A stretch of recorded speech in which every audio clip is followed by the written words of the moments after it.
देखिए, पिछले क्लास में हम स्केलर प्रोडक्ट पढ़ा रहे थे, यानी डॉट प्रोडक्ट बता रहे थे। उसका प्रॉपर्टी जो बताए थे कि डॉट प्रोडक्ट में क्या होता है। तो देखिए, डॉट प्रोडक्ट में ए डॉट बी बराबर बताए थे कि फॉर्मूला आप याद कर लीजिए, a dot b dot a mod b mod cos theta.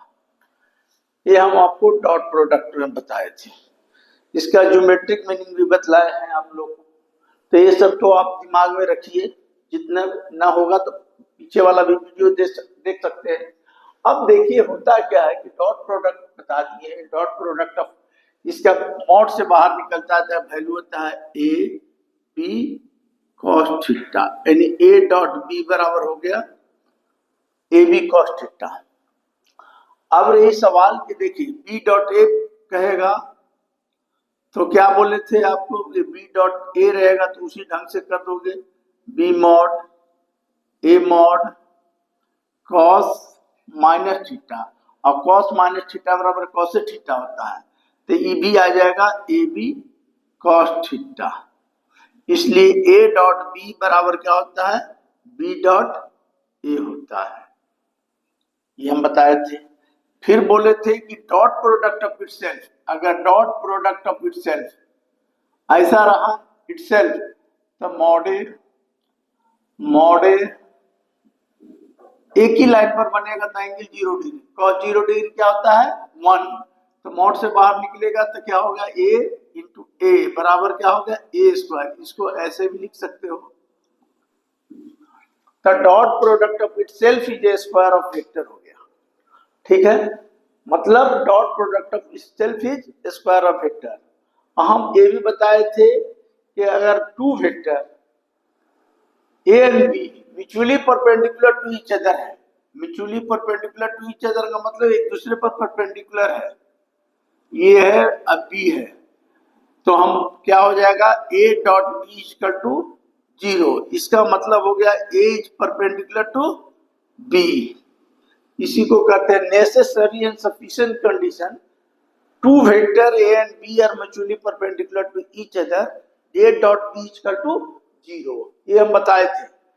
अब रही सवाल कि इसमें थोड़ा ये भी दिमाग में रखने का कि देखिए ऑर्थोगोनल का कंडीशन होता है कि if the three vector orthogonal orthogonal orthogonal का मतलब क्या होता है परपेंडिकुलर टू ईच अदर।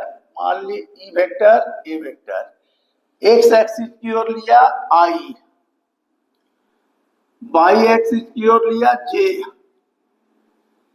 और जेड एक्सिस की ओर लिया के। तो क्या हो गया कि एक्स आई जे के आर 3 यूनिट वेक्टर। आई जे क्या है, आई जे एंड के 3 यूनिट वेक्टर, 3 यूनिट्स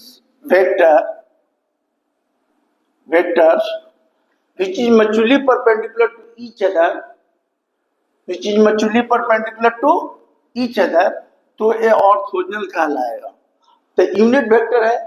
अब देखिए कोई पूछेगा कि आई डॉट आई बराबर क्या होगा, तो हमने आपको बताया है कि ए डॉट बी बराबर अभी बताया है मॉड ए मॉड बी कॉस थीटा।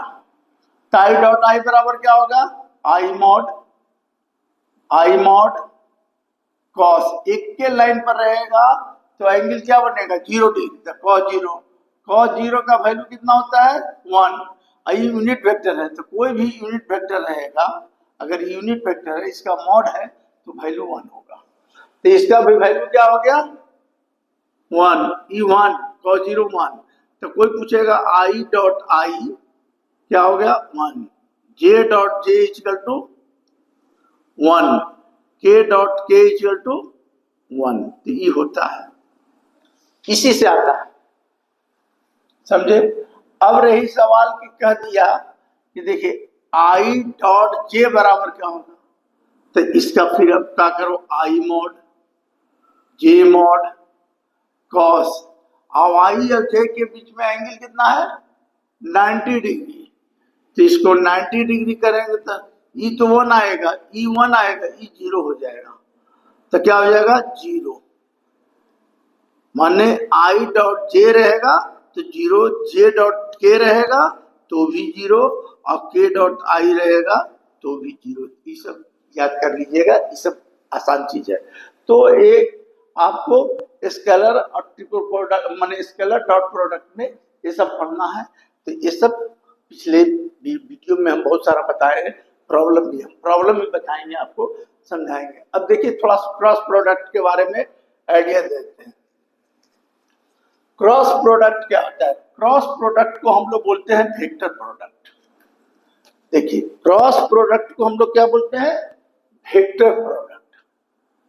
तो देखिए क्रॉस प्रोडक्ट को हम बोलते हैं वेक्टर प्रोडक्ट।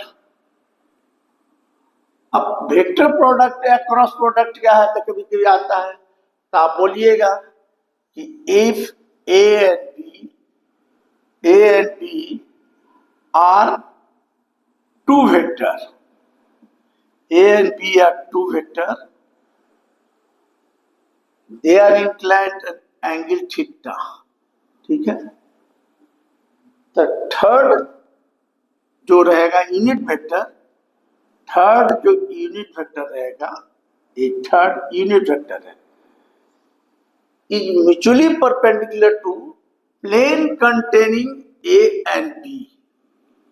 mutually perpendicular रहेगा plane containing A and B, माने A पर भी रहेगा 90 डिग्री और इस पर भी 90 डिग्री रहेगा। समझ लीजिए, मतलब ये कैसे रहेगा? ऐसे रहेगा। तो हमने दिखाया ऐसे, पेपर पर कैसे दिखाओगे? ऐसे नहीं दिखाओगे। अब इसको समझने के लिए अगर है तो ये नट है, तो देखो नट है तो ये वेक्टर है, बी वेक्टर। इसको खोलोगे नट को तो क्या होगा? नट ऊपर आता है, तो जो ऊपर आता है राइट हैंड स्क्रू लॉ भी बोलते हैं, तो वो जो ऊपर आता है उसी को कहते हैं यूनिट वेक्टर हो गया। ठीक है, मतलब किसी भी नट को अगर कसोगे ए वेक्टर बी वेक्टर तो वो आएगा, तो वो जो आएगा mutually perpendicular to plane containing A and B, A और बी दोनों पर परपेंडिकुलर रहेगा।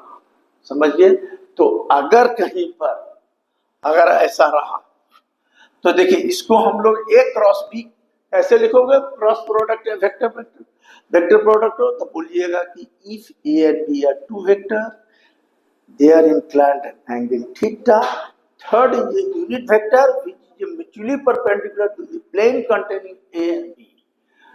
तब उसको हम लोग लिखते हैं A क्रॉस B बराबर mod B sine theta and n is unit vector, where n is क्या हो गया?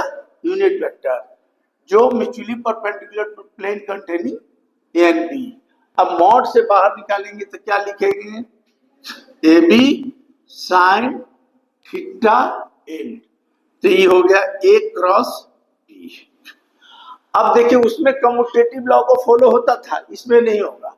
तो क्यों भाई? तो देखिए अभी यूनिट वेक्टर ऊपर था, अगर ये उल्टा कर देंगे बी क्रॉस ए कर देंगे तो क्या होगा? ए बी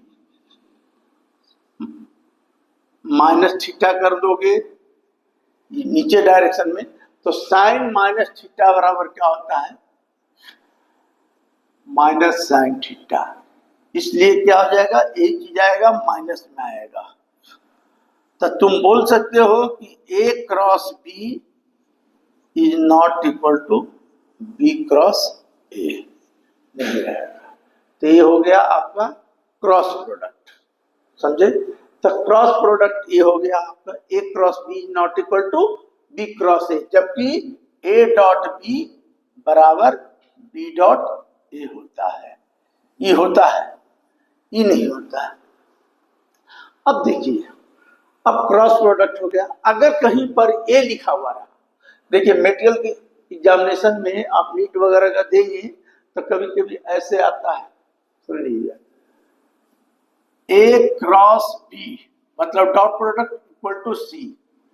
इसका मतलब क्या हुआ? तो फट से दिमाग लगाने का कि पूरा टर्म को क्या माना है, सी। तो सी क्या है, तो सी इज परपेंडिकुलर टू ए और सी इज परपेंडिकुलर टू बी। हम पहले बताए कि यूनिट वेक्टर जो होता है, ये जो वेक्टर है टोटल, वो क्या होगा, plane containing the a and b पर म्यूचुअली परपेंडिकुलर रहता है। मतलब प्लेन जो भी कंटेनिंग रहेगा ए एंड बी, वो दोनों पर रहेगा परपेंडिकुलर। तो ऐसा कहीं भी रहा तो आप ये समझ जाइए। आपको ये भी बताया है, देखिए प्रॉब्लम बनाने में, देखिए वेक्टर अगर आपके दिमाग में कंसेप्ट है तब तो कोई दिक्कत नहीं है। देखिए अगर आपको कहीं पर ऐसा दिया हुआ है C equal to a plus b, C equal to a plus b है, तो C equal to a plus b मतलब ये एडिशन है, एडिशन है। तो एडिशन के लिए हम आपको पहले बताए हैं कि ए वेक्टर है, बी वेक्टर है, ठीक है, ये है, तो इसका एडिशन ये होगा, बराबर। अगर ये इसका रिजल्टेंट है, मान लीजिए दो वेक्टर है, अब दो वेक्टर ऐसे लीजिए, ए वेक्टर इसके पैरेलल ई ले लिए, अब इसका रिजल्टेंट इधर से गया, इसका पैरेलल ए ले लिए, समझे, दोनों के बीच एंगल थीटा है, तब रिजल्टेंट ऐसा रहेगा। तो आप प्रॉब्लम जो बनाइएगा, समझे, वो प्रॉब्लम जो बनाइएगा कैसे बनाइएगा, C equal to a plus b है तो सीधे रिजल्टेंट कहेगा तो C मॉड लीजिएगा, और मॉड इक्वल टू क्या हो जाएगा, A square B square plus 2ab cos theta. इधर से मॉड से निकालिएगा तो वेक्टर का साइन नहीं रहेगा, इसको फिर स्क्वायर कीजिएगा तो इधर का रूट हट जाएगा, समझे। तो ये रिजल्टेंट निकल गया C, समझे। और हम एंगल निकालना कहेगा, मान लीजिए दोनों के बीच रिजल्टेंट है, ये थीटा क्या है, देखिए ये सब बारीकी से समझिए। थीटा क्या है, theta angle between two vector है, ये वेक्टर है, इसके पैरेलल भी है। अगर डायरेक्शन निकालने का तो इसको हम लोग क्या बोलते हैं, एंगल अल्फा मान लो, तो tan अल्फा बराबर होता है बी कॉस अल्फा प्लस ए प्लस बी थीटा, ए प्लस बी साइन थीटा, इस पर हिसाब बनता है। तो ये सब चीज आप ध्यान दीजिएगा, समझे। ये सब मतलब अभी देखिए हम क्रॉस प्रोडक्ट का प्रॉपर्टीज बताते हैं। देखिए या ज्योमेट्रिक मीनिंग भी बता देते हैं, क्रॉस प्रोडक्ट का ज्योमेट्रिक